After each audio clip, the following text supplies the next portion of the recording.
سلام، فراد هستم. خوش اومدیم به کانال یوتیوبم. برگشتیم، در خدمت شما هستیم.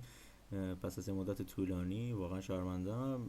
خب مشکل داشتیم، مشکل وجود اومده بود، خدا رو شکر تقریبا حل شد. امروز اومدیم در خدمت شما با مقایسه مسی و رونالدو در ای فوتبال 24. امیدوارم که لذت ببرین. خیلی دوستتون دارم. لایک، کامنت، سابیارتون نره. بریم ادامه ویدیو.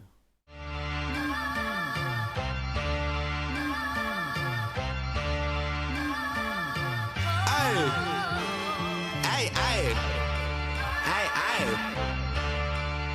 What you talking about, man?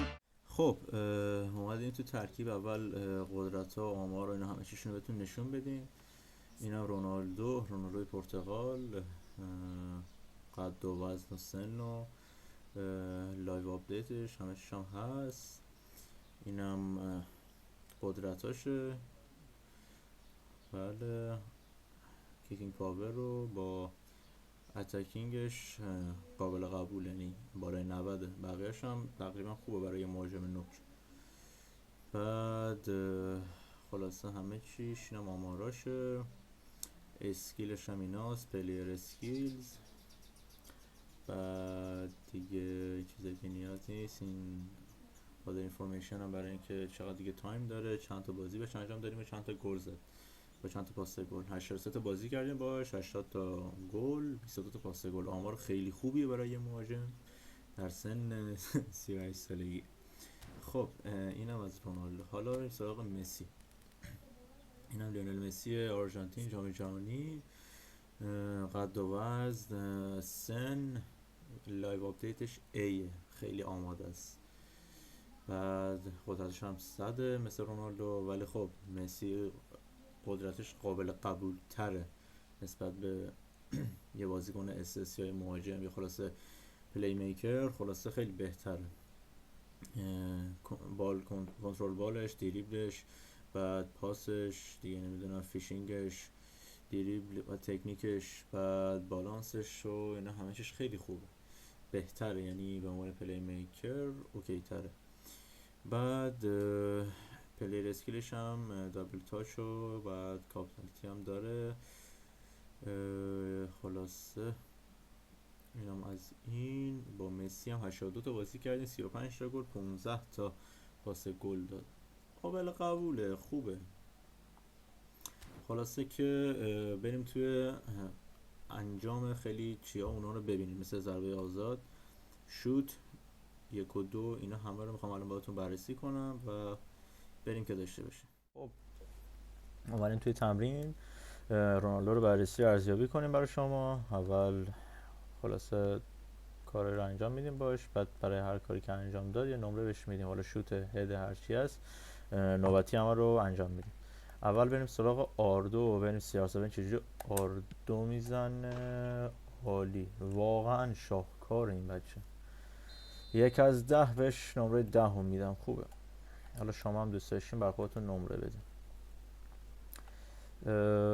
بریم شوت قدرتیشو تست کنیم. رونالدو شوت قدرتی مثلا اون پاور شوت 10 از 10. عالیه این پسر. تا الان 2 تا 10 داشت. بعد هدینگش هم اوکی کنیم ببینیم چی جوریه. پیکفورد میاد جلو، پیکفورد اگه جلو نیاد خیلی خوبه. هدش هم 10 از 10، میخواستم 9.5 بدم، 10 از 10. خب تا اینجا 3 تا 10 داشت، اوکیه.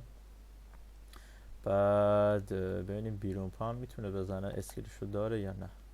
بریم پایین، با پای چون راست پای از این ور باید بیایم. نه چپ میزنه.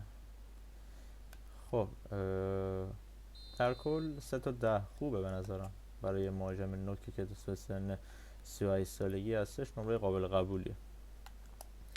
بعد تا اینجا اوکیه. الان میره پاسکاری ها، پاساش میریم، پاس خطا میده، پاسم نه، اصلا یه موقع سوتی بدم نه، از زیر پاش در بره.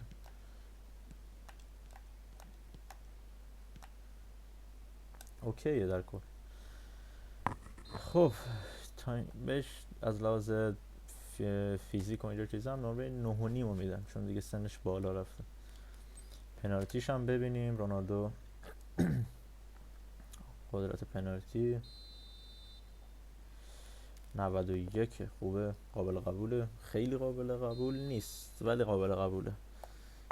خب مثلا یه دونه آروم نه رونالدو رو قدرتی بزنیم ببینیم چی کار میکنه.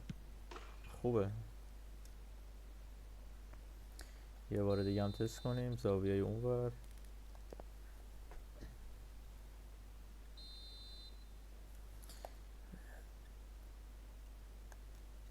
CR7 عالیه. 10 از 10. پس نمره شد 10 9.5 بازم 10. اینم از این. ضربه آزاد ببینیم میتونیم ضربه آزاد باش گل بزنیم یا خیر.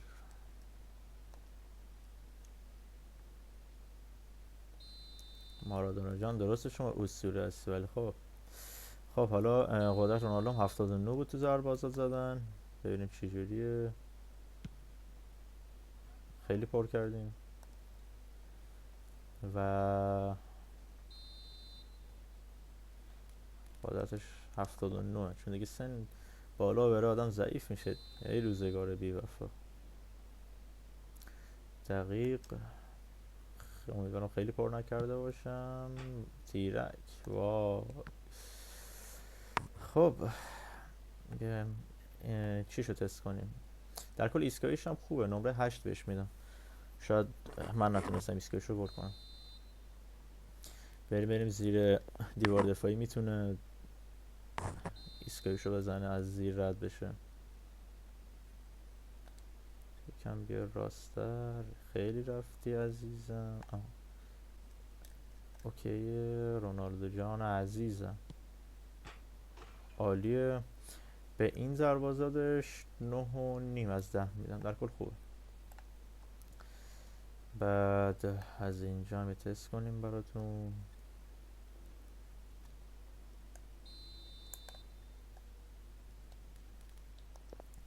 کاددار ببینیم میتونه بزنه.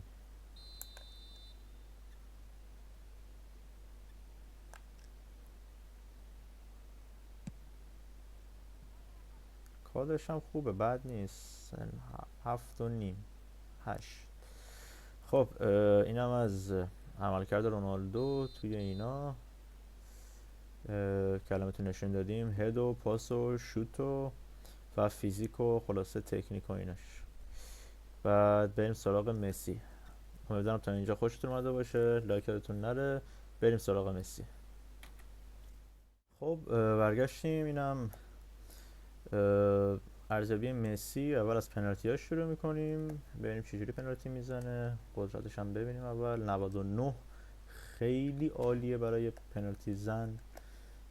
اول اینجا میزنیم، امیدواریم اود نره فقط. عالی، شاهکار. پنالتی زدنش بی‌نظیره. زاویه مخالفش هم میزنیم، اینور اونور زدیم، اینجا هم بزنیم. تیرک. ولی خب خیلی پر کردم. دوباره بزنیم اونور رو.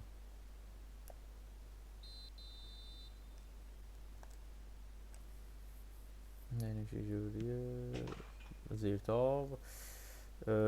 پنالتی هاشو 10 از 10 میده واقعا، به خاطر قدرتی که داره و خلاصه اون شگرد پنالتی زدنش 10 رو میدیم بهش. 4 تو ترکیب. خب بریم سراغ ضربه آزاد زدنش. ببینیم اسطوره فوتبال جهان چجوری ایستگاهی میزنه. اول ساده بزنیم، بریم گوشه گوشه گوشه. بیا گوشه تر، گوشه تر. خیلی رفتی گوشه گوشه این ورتر. خب بریم چجوری میزنه. خوب زد ولی خب دروازه‌مون در آورد دیگه. یه شوت هم باشه همینجوری بزنیم. بله کایل واکر دیگه، کایل واکر قدیمی نشد بعد این دریافت این ضربه. خب حالا کاددار.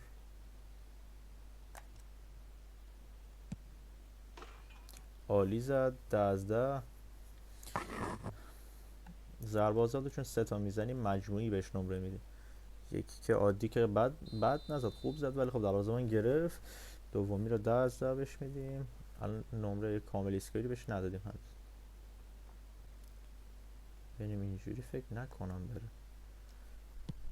نه اینجوری خیلی عجیبه. خب یه دونه هم زیر مدافع بزنیم مثل رونالدو. ببینیم چجوری میزنه. رونالدو که خوب زد. مسی هم احتمالا خوب بزنه این ضربه رو.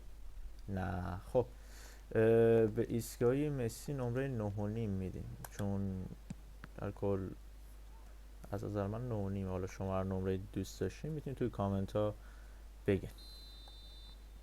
بریم سراغ کورنل. هد که نمیتونه بزنه بعید بدونم چون مسی دیگه هد زدنش. آره خب اینم از این ستینگ از این همیشه اوکی. خب مسی اول با آردوش تست کنیم. البته بذار از اون ور کورنرشو بزنیم چون قراره چپ پای مسی از اون ور آردو بیاد. مسی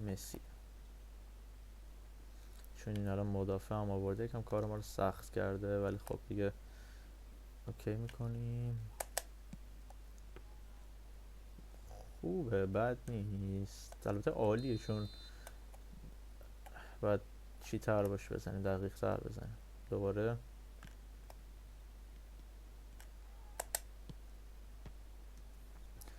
تا اینجا 9.5. یه بار دیگه هم تست کنیم.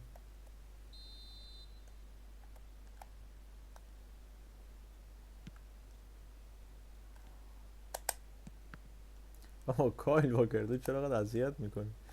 خب دوباره بابا برو گل دیگه. تیرکت واسه چیه؟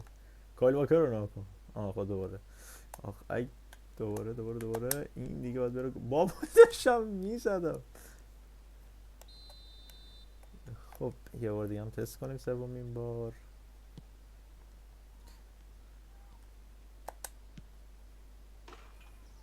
قبوله چون 2 تا 9.5 و اینم 10. آردوشو بهش 10 میدیم. پس تا اینجا نمره شد 9.5 و یکی هم 10. ضربه سر که نمیتونه بزنه. حالا تست میکنیم که نمره ضربه سرش هم بهش بدیم. نه ضربه سر نمیتونه بهش 4.5 میدیم. 4.5 برای مسی. پس نمره شد 9.5 10 4.5.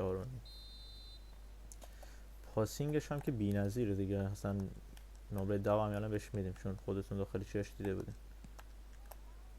داخل اون قدرت هایی که بهتون نشون دادیم اول ویدیو. خب بریم روی حالت عادی پاس و تکنیکش هم تست کنیم.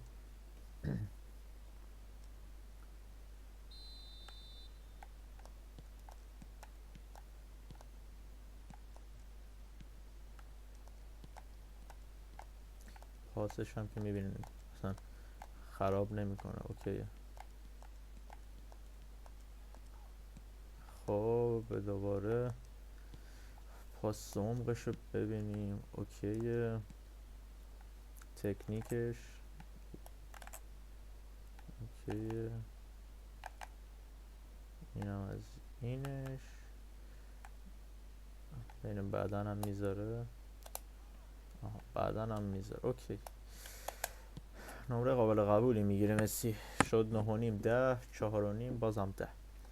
تا اینجا رونالدو بهتر بوده به خاطر اینکه مهاجم نوکه و مسی پلی میکره.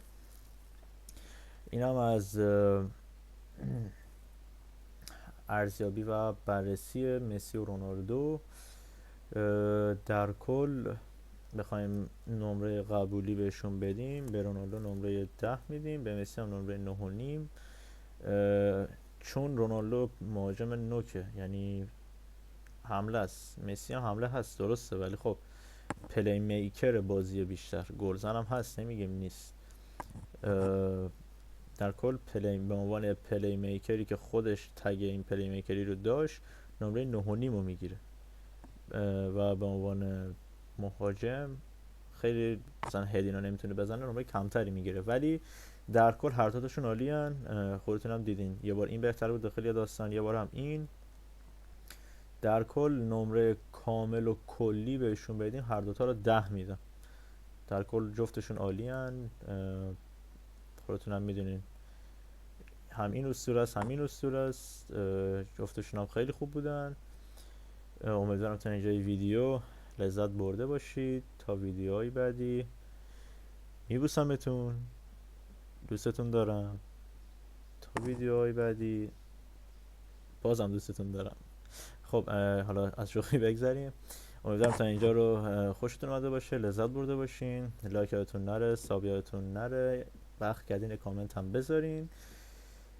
خیلی دوستتون دارم. تا ویدیوهای بعدی شما رو به خدا میسپارم.